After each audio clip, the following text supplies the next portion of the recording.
ज्यांचे दात पुढे आहेत किंवा खूप मागे आहेत, वाकडे तिकडे आहेत किंवा थोडा स्पेसिंग आहे, दातांमध्ये थोडाफार गॅप आहे, त्या केसेसमध्ये आपण स्माइल डिझायनिंग करतो. दातांची ट्रीटमेंट करायचं म्हटलं की प्रत्येकाचा पहिले तोच प्रश्न असतो की दुखणार का किंवा त्रास किती होणार. स्लाइट लेअर असतो कॉन्टॅक्ट लेन्स एवढा, तो आपल्या दातांवर आपण स्टिक करतो, बेसिकली बॉन्ड करतो. बऱ्याच जणांच्या बाबतीत कसं होतं ना की हसल्यावरती त्यांच्या हिरड्या दिसतात आणि मग त्यांना थोडासा त्या गोष्टीचा कॉम्प्लेक्स असतो किंवा कॉन्शियस होतात. त्याच्यासाठी सुद्धा आहे ट्रीटमेंट आपल्याकडे. आपली स्माईल छान आणि सुंदर असावी असं प्रत्येकाला वाटत असतं, पण काही जणांच्या बाबतीत असं होतं की दात बऱ्याचदा पुढे मागे असतात किंवा दातांमध्ये गॅप्स असतात, ज्यामुळे स्माईल तितकी चांगली वाटत नाही आणि मग लोक त्यामुळे जास्त कॉन्फिडंटसुद्धा फील करत नाहीत. आणि यावरतीच एक बेस्ट सोल्युशन आज आम्ही तुमच्यासाठी घेऊन आलो आहोत. आणि ते सोल्युशन नेमकं कोणतं, तर स्माईल डिझायनिंग ट्रीटमेंट. आता स्माइल डिझायनिंग ट्रीटमेंट म्हणजे नेमकं काय आणि आपण सामान्य माणसं ही ट्रीटमेंट करू शकतो का आणि याचे रिझल्ट्स नेमके कसे असतात, याबद्दलची सगळी माहिती आज आपण थेट एक्सपर्टकडून जाणून घेणार आहोत. माझ्यासोबत आहेत doctor Sayali Jadhav Kudalkar ma'am. Ma'am, welcome to Lokmat Sakhi. Hi Madhavi, नमस्कार. सर्व प्रेक्षकांना माझ्याकडून नमस्कार. मला तुम्हाला सांगायला आवडेल की मॅम ऑर्थोस्क्वेअर या डेंटल क्लिनिकमध्ये रिजनल डिरेक्टर आहेत. त्याचसोबत मॅम सेलिब्रिटी डेंटिस्टसुद्धा आहेत आणि एस्थेटिक डेंटिस्टसुद्धा आहेत. त्यामुळे मॅम स्माइल डिझायनिंगबद्दलची सगळी माहिती आणि संपूर्ण गायडन्स आज आम्हाला तुमच्याकडून हवा आहे. हो, नक्की. ओके. सो माझा सर्वात पहिला प्रश्न आहे की स्माइल डिझायनिंग म्हणजे नेमकं काय आणि कोण ते ट्रीटमेंट एक्झॅक्टली करू शकतं किंवा कोणाला त्या ट्रीटमेंटची गरज असते. ओके. स्माइल डिझायनिंग म्हणजे स्माइल मेकओव्हर. त्याच्यामध्ये आपण काय करतो की दातांचा जो आकार आहे, रंग आहे, रचना आहे, हे सगळे आपण चेंजेस स्माइल डिझायनिंगमध्ये करतो. आता कोणत्या कोणत्या केसेसमध्ये आपण स्माइल डिझायनिंग प्रोसिजर करतो, त्याच्यामध्ये सगळ्यात पहिले येतं की ज्यांचे दात पुढे आहेत किंवा खूप मागे आहेत, वाकडे तिकडे आहेत किंवा थोडा स्पेसिंग आहे, दातांमध्ये थोडाफार गॅप आहे, त्या केसेसमध्ये आपण स्माइल डिझायनिंग करतो. स्माइल डिझायनिंगमध्ये एक्झॅक्टली कोणत्या ट्रीटमेंट्स होतात आणि काय काय एक्झॅक्टली केलं जातं, प्रोसिजर काय? ओके. स्माइल डिझायनिंगमध्ये सर्वप्रथम आपण टीथ व्हाईटनिंग करतो. त्याच्यानंतर सेकंड आहे विनियर्स. विनियर्स म्हणजे एकदम स्लाइट लेअर असतो कॉन्टॅक्ट लेन्स एवढा, तो आपल्या दातांवर आपण स्टिक करतो, बेसिकली बॉन्ड करतो. मग थर्ड ऑप्शन येतो क्राउन्स. क्राउन्स म्हणजे कॅप, बेसिकली ज्या आपल्या दातांवर एक सिंगल कॅप्स किंवा ब्रिज करून आपण स्माइल डिझायनिंग करतो. थर्ड ऑप्शन आहे स्माइल डिझायनिंगमध्ये गम्स. गम्सच्या काही सर्जरीज असतात, मायनर सर्जरीज म्हणजे CLP, गम्सला शेप देणं, कॉन्टुरिंग करणं किंवा डिपिगमेंटेशन, ज्याच्यामध्ये आपले गम्सचा कलर समजा खूप डार्क असतो, ब्राऊन असतो, त्यावेळेस आपल्याला गम्सच्या सर्जरी करून डिपिगमेंटेशन करून आपल्याला स्माइल डिझायनिंग करता येते. ओके. आणि माझा पुढचा प्रश्न ॲक्च्युली तोच होता गम्स रिलेटेड, की समजा जर गम्स बऱ्याच जणांच्या बाबतीत कसं होतं ना की हसल्यावरती त्यांच्या हिरड्या दिसतात आणि मग त्यांना थोडासा त्या गोष्टीचा कॉम्प्लेक्स असतो किंवा कॉन्शियस होतात, तर मग याच्यासाठी काय ट्रीटमेंट एक्झॅक्ट? हां, त्याच्यासाठी सुद्धा आहे ट्रीटमेंट आपल्याकडे. जेव्हा आपण गम्स खूप जास्त विजिबल असतात त्यावेळेस आपण गम्सला शेप देतो, त्याला गम कॉन्टुरिंग, रिशेपिंग म्हणतात, आणि गम्सला शेप देऊन आपले दात जास्त विजिबल करतो. त्यावेळेस जेव्हा मग पेशंट स्माईल करणार त्यावेळेस फक्त त्यांची स्माईलमध्ये दात व्यवस्थित दिसणार, म्हणजे जो गमचा आणि दातांचा रेशो आहे तो बरोबर दिसणार, आणि जेव्हा ते स्माईल करणार तेव्हा त्यांची स्माईल आणखीन एनहान्स होणार. ओके. आणि तुम्ही जे डिपिगमेंटेशन बोललं तर मग ब्लॅक कलरचे जे गम्स आहेत ते पुन्हा पिंक वगैरे होण्यामध्ये येस करेक्ट. मग त्यावेळेस किंवा गम्सच्या ज्या ट्रीटमेंट असतात, आता नवीन ॲडव्हान्स टेक्नॉलॉजी आली आहे, त्याच्यामध्ये आपण लेझरनी ह्या ट्रीटमेंट करतो. सो त्याच्यामध्ये ब्लेड किंवा त्या सगळ्या गोष्टी वापरून ब्लिडिंग आपण ह्या सगळ्या ट्रीटमेंटमध्ये अवॉइड करू शकतो. So it's completely painless treatment. आपण गम्ससाठी जी ट्रीटमेंट केली जाते त्याबद्दल सुद्धा बोललो. त्याचसोबत तुम्ही विनियर्सबद्दल पण सांगितलं किंवा जी कॅप लावली जाते त्याबद्दल सांगितलं. तर जेव्हा दातांवरती ती लेअर लावली जाते तेव्हा दात थोडेसे मोठे किंवा थोडेसे पुढे दिसतात का की नॉर्मलच दिसतं? जेव्हा आपण विनियर करतो त्याच्यामध्ये खूप स्लाईट दातांचं आपण शेपिंग करतो, की समजा जर काहींना दात लहान वाटत आहेत, त्यांना थोडे मोठे हवे आहेत, ब्रॉड हवे आहेत, सो आपण त्या अकॉर्डिंग त्या दाताला शेप करतो आणि त्या अकॉर्डिंग ते विनियर्स बनवून येतात. ज्यांना वाटतात की माझे दात खूप मोठे आहेत, मला थोडी साईज छोटी हवी आहे, सो आम्ही त्या विनियर बनवताना त्याच्यामध्ये इल्युजन म्हणजे थोडासा असे ते विनियर बनवतो की जेणेकरून त्यांचे दात समोरून दिसताना लहान साईज दिसणार. म्हणून स्माइल डिझायनिंग मध्ये विनियरचा खूप मोठा रोल आहे. ओके, सो बेसिकली विनियर्सचं असंच असतं की ते प्रत्येकाच्या केसवरती डिपेंड असतं, ज्याची जशी केस असेल त्या पद्धतीने पुढे ट्रीटमेंट दिली जाते. माझा पुढचा असा प्रश्न आहे की बऱ्याच जणांचे ना दात खूप जास्त पुढे असतात, तर मग स्माइल डिझायनिंग किंवा स्माइल मेकओव्हरमुळे ते दात मागे घेता येतात का? तसं पॉसिबल आहे का? हो, नक्की पॉसिबल आहे. जेव्हा आपण थोड्या प्रमाणात दात पुढे असणार तर ते आपण मागे घेऊ शकतो, पण खूप जास्तच पुढे आहेत त्यावेळेस मात्र आपल्याला ब्रेसेस किंवा अलायनर हाच एक सर्वोत्तम उपाय आहे. आणि अशी कोणती मेडिकल कंडिशन आहे का ज्यामध्ये आपण स्माइल डिझायनिंगची ट्रीटमेंट करत नाही किंवा केली जात नाही? मेडिकल कंडिशन नाही आहे तसं, पण समजा कोणाचे गम्स, आपण जेव्हा पेशंट आमच्याकडे चेकअपला येणार ऑर्थो स्क्वेअर डेंटल क्लिनिकमध्ये किंवा कोणताही पेशंट येतो चेकअपला, आपण पहिले त्याला क्लिनिकली त्यांचे दात चेक करतो. हेल्दी टीथ हवे आहेत सगळ्यात सर्वप्रथम, हा एक पॉइंट आहे. सेकंड आहे की आम्ही क्लिनिकली चेक केल्यानंतर त्यांचे एक्सरेज काढतो. एक्सरेज फुल माउथ एक्सरेज असतात ते काढून बघतो. जर त्यांची गम कंडिशन आणि टीथ कंडिशन परफेक्ट असेल तर मग आम्ही त्यांना स्माइल डिझायनिंग हे ट्रीटमेंट ॲडवाइज करतो. सो मेडिकल कंडिशन कोणती नाहीये, पण गम्स हेल्दी हवेत, टीथ हेल्दी हवेत आणि पायरिया नको. पायरिया म्हणजे ब्लिडिंग गम्सचा इश्यू आहे किंवा मग दात हलता आहेत, गम्स हेल्दी नाही आहेत त्यावेळेस. ओके. सो बेसिकली दातांची जी नॅचरल कंडिशन आहे किंवा हेल्थ आहे ती जर चांगली नसेल तर मग स्माइल मेकओव्हर काहीशा केसेसमध्ये नाही करता. Yes, correct. ओके. आणि याच्यासाठी काही एज क्रायटेरिया आहे का? याच्यासाठी एज क्रायटेरिया नाही आहे. कोणत्याही एजमध्ये आपण करू शकतो, पण सर्वप्रथम आपल्याला त्यांचं चेकअप करून टीथ ॲनालाइज करायला लागतं. राईट. आणि तुम्ही मगाशी सांगितलंच की ही जी प्रोसिजर आहे ती पेनलेस आहे, पण दातांची ट्रीटमेंट करायचं म्हटलं की प्रत्येकाचा पहिले तोच प्रश्न असतो की दुखणार का किंवा त्रास किती होणार. तर तुम्ही एक्झॅक्टली सांगू शकता का की त्रास कसा होतो किंवा काय एक्झॅक्टली त्या प्रोसिजरच्या दरम्यान आपल्याला आपली कंडिशन कशी असते? स्माइल डिझायनिंग या प्रोसेसमध्ये त्रास होत नाही, थोडाफार डिस्कम्फर्ट असतो. कोणताही तुम्ही डेंटल ट्रीटमेंट करायला जाल तुम्हाला थोडासा डिस्कम्फर्ट वाटणार, सो तो थोडाफार डिस्कम्फर्ट तुम्हाला राहणारच आहे. पण तुम्ही जर कम्पेअर केलं ब्रेसेस बरोबर तर ऑब्व्हियसली ब्रेसेसमध्ये ते ब्रॅकेट्स असणार, तार असणार, त्याच्यामध्ये तुम्हाला पेनफुल वाटणारच कारण प्रेशर असतं. जर तुम्ही स्माइल डिझायनिंगमध्ये गेला तर ही थोडी फास्ट ट्रीटमेंट आहे, क्विक ट्रीटमेंट आहे आणि पेनलेस ट्रीटमेंट आहे. पेनलेस म्हटलं तरी हरकत नाही.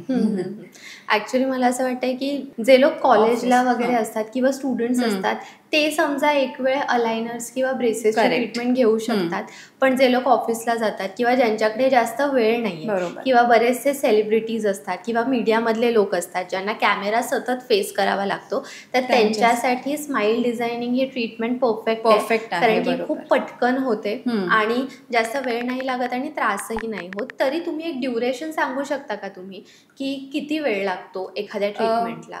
तुम्ही जर ड्युरेशन विचारायला गेला तर ते केस टू केस वेगळं आपण सांगू शकतो की त्या केससाठी किती ड्युरेशन म्हणजे किती वेळ लागणार, किती दिवस लागतात.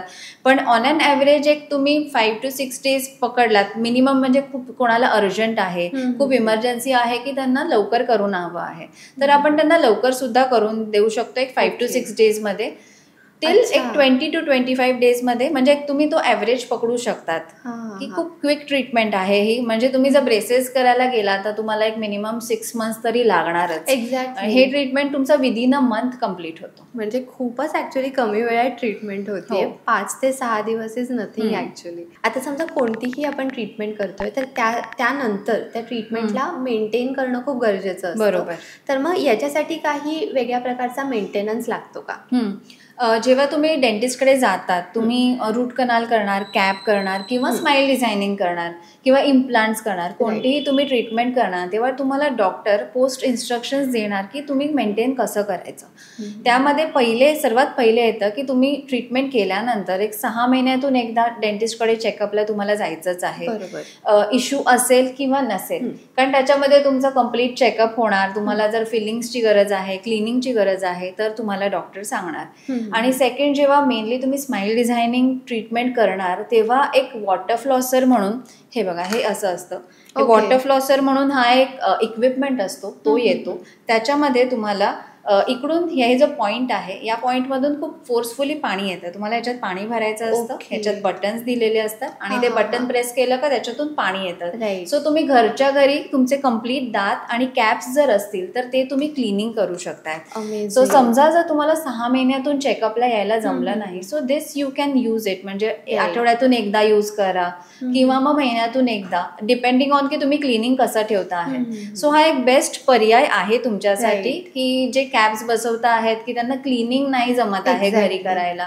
नॉर्मल ब्रशिंगनी तर होतेच क्लिनिंग, पण हा अजून एक ऑप्शन आहे की ज्याच्याने तुम्ही रात्री क्लिनिंग ह्याच्याने करू शकतात किंवा 2 वेळेला ब्रश करून वन्स इन अ वीक तुम्ही हे यूज करू शकता. म्हणजे एकदम प्रॉपरली क्लीन होतात. Yes, correct. आणि हे प्रोव्हाइड केलं जातं का जेव्हा एखाद्या व्यक्ती येस, आम्ही ऍडवाइस करतो पेशंटला. सो मग ते म्हणजे ऑनलाईन सुद्धा अवेलेबल असतं, क्लिनिकमध्ये सुद्धा अवेलेबल असतं. सो तसं ते हे करू शकतात. अच्छा. आणि मला वाटतं बेस्ट ऑप्शन आहे, कारण की प्रत्येक वेळेस क्लीनलीनेससाठी किंवा ते दात क्लीन करण्यासाठी डेंटिस्टकडे व्हिजिट करण्यापेक्षा घरच्या घरी त्यांच्या कन्व्हिनियन्स प्रमाणे ते करू शकतात. हो, करेक्ट. राईट. पण माझा पुढचा असा प्रश्न आहे की स्माईल डिझायनिंग या ट्रीटमेंटचे काही साईड इफेक्ट्स आहेत का?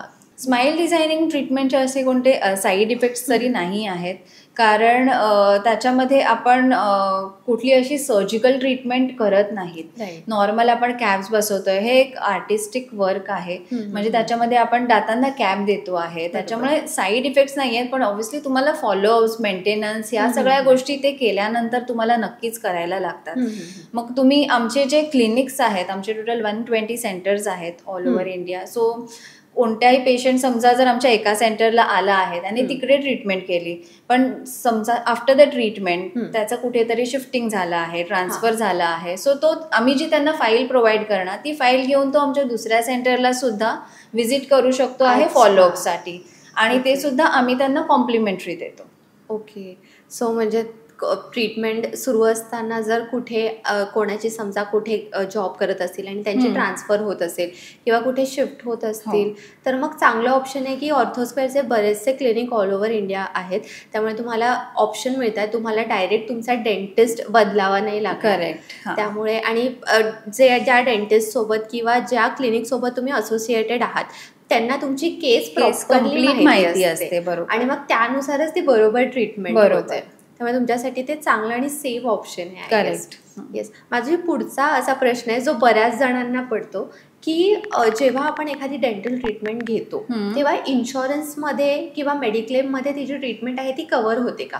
So same question goes for smile designing. Smile designing हे मेडिक्लेममध्ये कव्हर होतं का किंवा मेडिकल इन्शुरन्समध्ये? स्माईल डिझायनिंग हे मेडिक्लेममध्ये किंवा इन्शुरन्समध्ये कव्हर होत नाही, इंडियामध्ये तरी कव्हर होत नाही, कारण की डेंटल ट्रीटमेंट हा एक कॉस्मेटिक ट्रीटमेंटमध्ये जातो. त्याच्यामुळे कॉस्मेटिक ट्रीटमेंट इन्शुरन्समध्ये नाही कव्हर होत. राईट.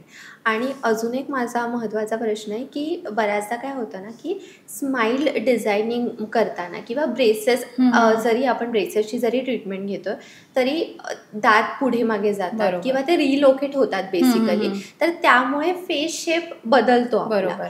तर मग असं होऊ शकतं का कधी स्माईल मेकओव्हर केल्यानंतर की फेस शेप बदललाय किंवा एखाद्या व्यक्ती बेसिकली सोप्या भाषेत सांगायचं झालं तर फसू शकतो का या ट्रीटमेंटमध्ये? फसू शकतं जर तुम्ही तुमचा चॉईस ऑफ डेंटिस्ट तुम्हाला पहिले ते बघायला लागणार की तुम्ही कोणाकडून ट्रीटमेंट करून घेता आहेत. येस. एक्सपर्ट आहेत का, की त्यांना किती एक्सपिरियन्स आहे, त्या सगळ्या गोष्टी ह्याच्यामध्ये मॅटर करतात. कारण की तुम्ही ज्याच्याकडून ट्रीटमेंट करून घेता आहे त्यांचा एक्सपिरियन्स हा खूप महत्त्वाचा असतो, की त्यांनी स्माईल डिझायनिंगमध्ये किती त्यांना एक्सपिरियन्स आहे. आणि अदरवाईज जर तुम्ही त्यांच्याकडून ट्रीटमेंट करून घेताय तर ऑब्व्हियसली तुमचा चांगला ट्रीटमेंट होणारच, जर तुम्ही तुमचा राईट डेंटिस्ट चूज केला असेल तर. Okay, exactly. So right dentist choose करणं खूप इम्पॉर्टंट आहे, कारण खरं दात हे खूप महत्त्वाचं असतं आणि त्यांचा आपण खेळ नाही करू शकत. आता मॅम, एक शेवटचा आणि महत्त्वाचा प्रश्न तुम्हाला विचारते, की या ट्रीटमेंटची कॉस्ट किती असते, एक अंदाज तुम्ही सांगू शकता का? आता तुम्ही जसं मला प्रश्न विचारलात की कॉस्ट कशी असते, आता जेव्हा आपण डेंटलमध्ये जातो तेव्हा आपले जेवढे दात आहेत, म्हणजे किती दातांचं आपण ट्रीटमेंट करतो आहे त्यावर ही कॉस्ट आहे. आता जेव्हा माझ्याकडे जर कोण पेशंट आला तर मी त्यांची स्माईल बघणार. जेव्हा कोणी स्माईल करतं ती ब्रॉड किती आहे स्माईल, वाईड किती आहे, सो त्या अकॉर्डिंग त्यांचे किती दात आपल्याला स्माईल डिझायनिंग याच्यामध्ये इन्क्लूड करायचे आहेत. उपदाड टू उपदाड म्हणजे प्रीमोलर टू प्रेमोलर इन्क्लूड करायचे आहेत की कनाईन टू कनाईन, सो त्या अकॉर्डिंग ही कॉस्ट व्हेरी करते. सो मला फक्त एक दाताचं करायचं आहे, समजा कोणाचा दात स्लाईट हे झालेला आहे, डिस्कलर झाला आहे, तर आपल्याला एकाच दाताचं करायला लागणार. काहींना कम्प्लीट म्हणजे वरचे दात खालचे दात कम्प्लीट पाहिजे असेल तर ते मल्टिपल टीथ आपल्याला इन्क्लूड करायला लागतात. काहींचे फक्त वरचेच दात विजिबल असतात, खालचे नसतात, सो त्यांना आपण फक्त वरचे दातांचाच कॉस्टिंग देतो. सो बेसिकली कॉस्ट रिलेटेड असते आपण किती दातांचा ट्रीटमेंट करतो आहे. स्टार्टिंग जर तुम्ही मला विचारायला गेलं तर एक 6,000 to 8,000 पासून आपल्या कॅपची स्टार्टिंग असते, ती एक 20-25,000 पर्यंत जाते. सो आपल्याला जेव्हा आपण त्यांचे दात बघतो, अनालाइज करतो, सो त्यांच्यासाठी कोणत्या कॅप सुटेबल आहेत त्या अकॉर्डिंग आपण त्यांना ती कॉस्टिंग देतो. ओके, त्यामुळे प्रत्येकाच्या केसवरती ती कॉस्ट डिपेंड करते आणि प्रत्येकासाठी ती कॉस्ट वेगवेगळी असते. बरोबर. आता मॅम, आपल्या संपूर्ण पॉडकास्टमधून त्यांना स्माईल मेकओव्हर किंवा स्माईल डिझायनिंगबद्दलची संपूर्ण माहिती तर मिळालीच आहे. तर समजा त्यांच्यातल्या कोणाला जर ही ट्रीटमेंट करायची असेल तर त्यांना एक काय महत्त्वाची ॲडवाईस द्याल तुम्ही? सर्वप्रथम जेव्हा तुम्हाला स्माईल डिझायनिंगची ट्रीटमेंट हवी आहे तेव्हा तुम्ही बेस्ट डॉक्टर किंवा मग एक्सपर्ट, त्याच्यामध्ये जो एक्सपर्ट आहे त्यांचंच तुम्ही एक कन्सल्टेशन करावं असं मला वाटतं. आणि जेव्हा तुम्ही ऑर्थोस्क्वेअर डेंटल क्लिनिकमध्ये व्हिजिट कराल तेव्हा आमच्याकडे पूर्ण सगळ्या स्पेशलिस्ट डॉक्टर्सची कंप्लीट टीम आहे. सो तुम्ही जेव्हा इथे व्हिजिट करणार, तुम्ही अपॉइंटमेंट घेऊन येणार, तेव्हा तुम्हाला तुमचं जे पण क्वेरी आहे, तुमचं जे पण इश्यूज आहेत, तुम्हाला त्या टाईपचे म्हणजे तुम्हाला त्या स्पेशलिटीचे तुम्हाला डॉक्टर्स अवेलेबल असणार त्या क्लिनिकमध्ये. जर तुम्हाला ही ट्रीटमेंट घ्यायची असेल आणि तुमचे दात अजून छान दिसायला हवे असतील, तुमची स्माईल एन्हान्स करायची असेल तर तुम्ही ऑर्थोस्क्वेअर डेंटल क्लिनिकच्या कोणत्याही ब्रांचमध्ये नक्की व्हिजिट करा.